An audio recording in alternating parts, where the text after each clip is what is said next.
To summarize, the development of the peer-to-peer network, the important key points are that it's not just what happens inside a node. Okay, there's a lot of things happening on the client side.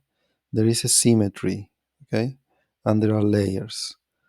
We have the protocol layers, protocol layer with different type of protocols being used for communication, HTTP and WebSocket, and webRTC coming. We have an application layer where you have the code of the node, network node itself, that has a counterparty on the client side, okay? And then you have another layer with the network services, okay? That today we have two network services, but we might have more in the future. And it's also symmetric. You have the network service running at the network node, but also you have a client side of the network services. And we've seen an example that these network services at the client side are not just a router into the network, a proxy to the one in the network, because they might be routing or processing stuff using other stuff that is not the peer-to-peer network. So the client side part of the network service is an important part of the puzzle. Okay, it's not just a proxy. Okay, so you have different, at least three layers, and a symmetry between the network node and the client side. Okay, we have the concept of interfaces that are where incoming information or requests are coming.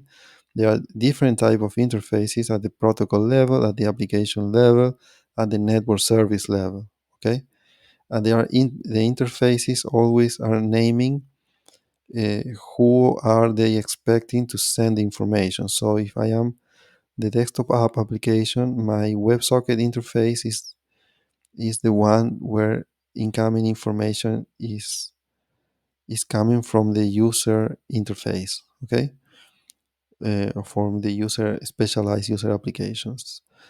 And my network interface is the interface where information coming, and that is at the protocol level. Then at the application level, we have the web app interface that we consider the web app, the user interface. Okay, so once it gets into the protocol layer, then it goes up to the user, to the application layer, and from there it goes up to the network layer, okay, to the network service layer. Okay, that doesn't, not to be confused with the network itself.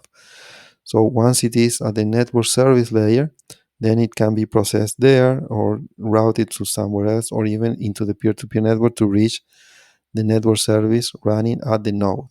Okay, so all this is all the structure. Then you also have the interface at the client side, the application interface of the network. So everything coming through the network goes through that interface.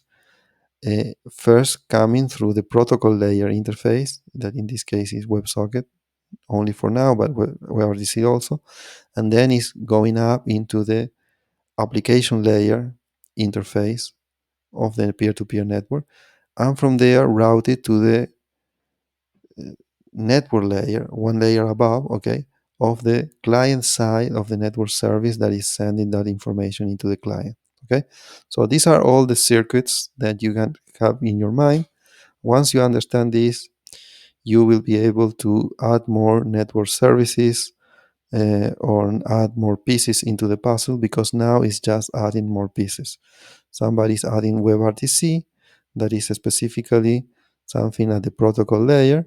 So we add one more technology for communication at the protocol layer. Somebody's thinking of adding another network service. Okay, now you know that you have to add the, the side of the network node and the side of the client side. Okay, and whatever you're doing, it might have